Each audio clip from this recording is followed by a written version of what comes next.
Ever since I can remember, I have been fascinated with the world around me. And not just fascinated in the typical things that you would think of, such as majestic mountains, sprawling cities, or glorious waterfalls. Those things all have their place, of course, but the things that I find truly fascinating, you might just take for granted. Such as a tiny creek in the middle of a cow pasture, or a hot cup of coffee on a cold winter morning. It's this fascination that has driven me to pursue a career in filmmaking, exploring the world through a lens and a camera. Elysian is a word that here means beautiful or creative, divinely inspired, peaceful, and perfect. In this film, hopefully, I can do that word justice.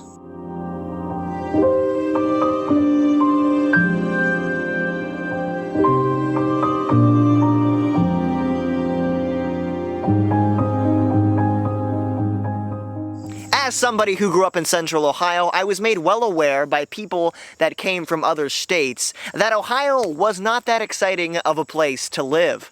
According to them, Ohio was downright boring. Now, this never really made sense to me. To me, Ohio was just as exciting as any other state. You just had to know where to look. Take, for example, the ground on which we walk. Believe it or not, there is a whole nother world, a whole nother ecosystem existing right below our feet.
Amazing, isn't it? And to think it's all happening right below our feet. But you know, the kingdom of the insects is not the only location where we can find wonder and beauty.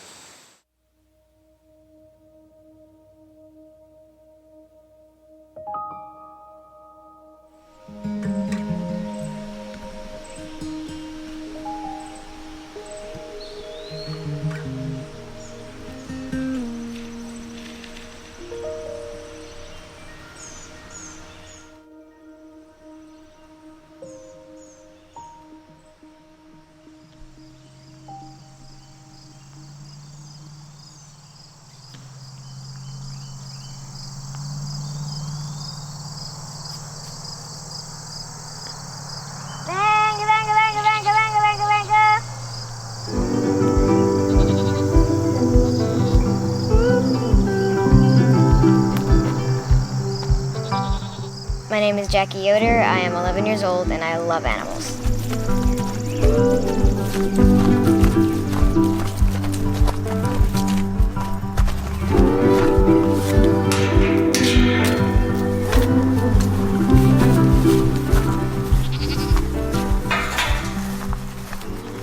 father grew up in Costa Rica, and from pretty young he just loved animals. And Costa Rica there's a lot of wildlife, and so he was involved with that a lot. Yeah, I think some of it kind of rubbed off on me too.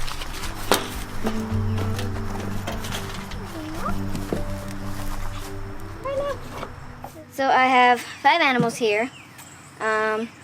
October over there, she is the mother of these 2. This one is Olive and that one is Olivia. I also have a pig. Her name is Gretel. She is a Yorkshire. I also have a rooster. His name is Mr. Foy. So October, she's not very skittish. She's pretty tame. But she can be kind of snooty and rude at times. But yeah, she's the first goat I ever got. I got her on my 8th birthday.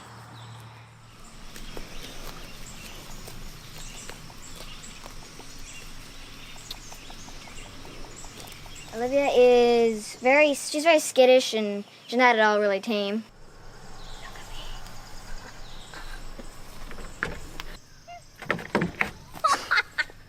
So, Olive, she's very affectionate, I'd say, and tame, nice, but a little bit aggressive.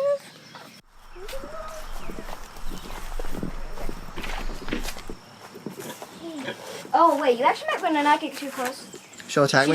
Does not, no, Brandon, she won't attack you, she just does not like men very much. Gretel she's pretty tame and nice, at least to me, anyway. She's a little bit uptight. She's scared of, kind of scared and skittish of men because she's used to being, herded and a whole bunch of stuff transported, so she doesn't like that. Going to sleep. October and Gretel have a special bond. Back when it was just them 2, they were out by the house grazing, and Gretel walked off and October didn't know it. She just kept on grazing, and then she looked up and then Gretel was gone, and she went tearing off trying to find her everywhere.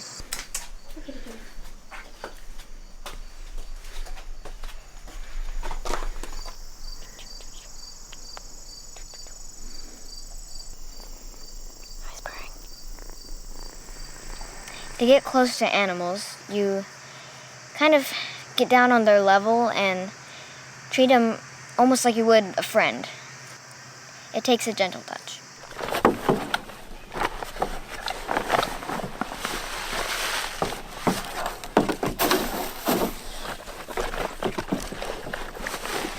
My relationship with my animals it's almost like a human friendship in the way we react with each other, but not with words. It's I don't know, I can kind of see what they're trying to say in their own way, and we can kind of communicate like that. Most people, they don't anymore, they don't take the time, even just being outside and just enjoying God's creation, and animals and all the things He has created for us to enjoy. But it seems like we get caught up so much in other things that we don't really kind of forget about it.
So I got started baking it was around maybe 2011. My parents opened a bakery and bulk food store, and I was in charge of the bakery. So I was doing just regular yeast breads, cakes, cookies, and stuff like that.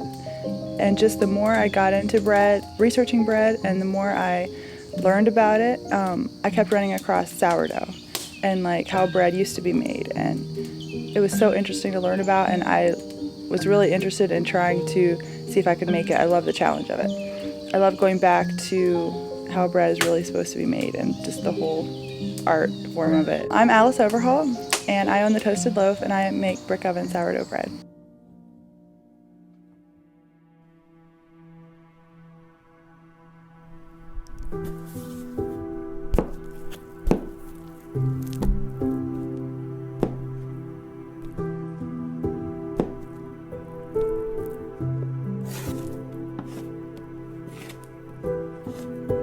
Working in the bakery, because I was managing it, and just when I was working there I was very tied down, so I felt like I couldn't really leave for more than maybe a couple days at a time. And I really wanted to be able to be available if there was an opportunity to go somewhere for a year or do some sort of mission work or something like that. Yeah, it's neat to take something that you really love to do and be able to have that as your career or as your business. So what I'm doing right now is building the first of 3 fires. I have to build 3 fires to get the oven hot enough, like to store enough heat in the oven so that I can bake on Wednesday. So over the course of 2 days I build 3 fires, and this is the first one.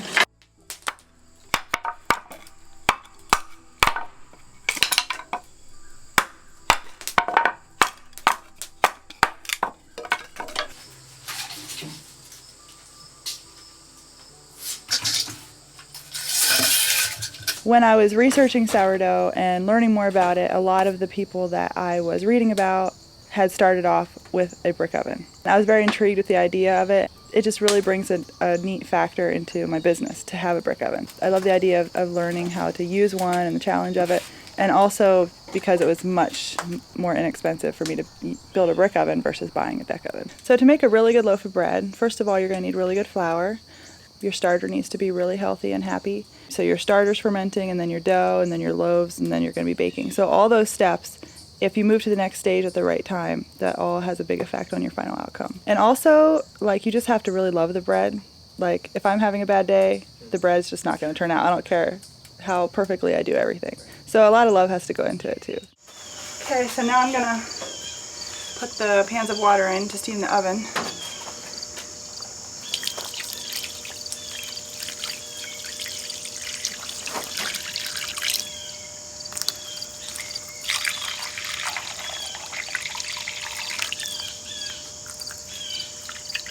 And once the water's boiling and creating a lot of steam, then I'll load the next round of bread. If there's a lot of moisture in there, then the bread has much better color, and it also helps the bread rise bigger before the crust sets on the outside. Gotcha. So you get bigger loaves and prettier loaves. Mm-hmm.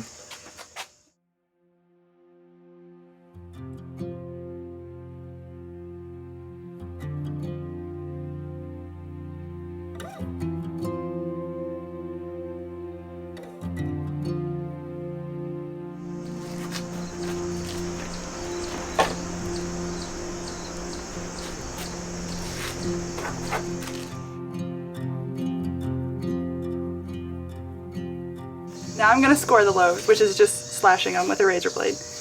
And so that just creates a weak point for the bread to open up properly.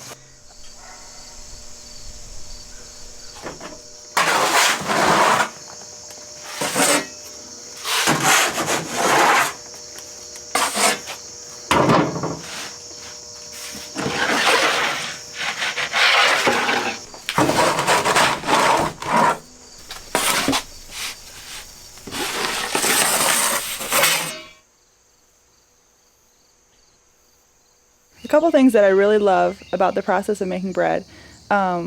One of them is definitely when I'm making the dough, and especially when I'm shaping it.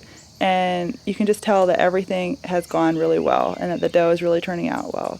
I often bake in the morning right now, so I'll come out here, and if the oven is just really, spot on, and the sun is just like shining through the trees, and I have all the bread out there on the table, just putting the bread in and out of the oven and knowing that I'm part of something bigger, some like community, and knowing that people are going to take this bread home and share it with their family and friends. Just the feeling of kind of slowing down, because the process is slower, and feeling of kind of going back in time and bringing some of that back to this time and making bread in a way that most people don't anymore.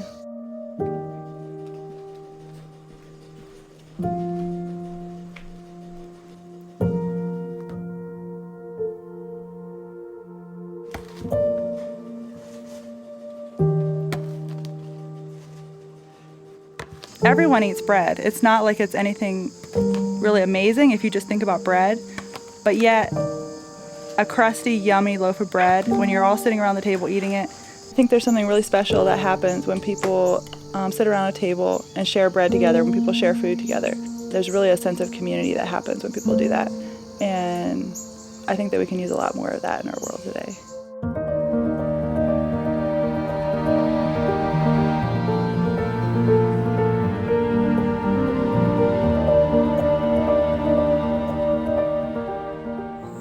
Looking back on my childhood, one of the most beautiful things I remember about it was that sense of awe, that sense of wonder that came from just living life. It seemed like every time I walked outside, the world opened up in a new and beautiful way.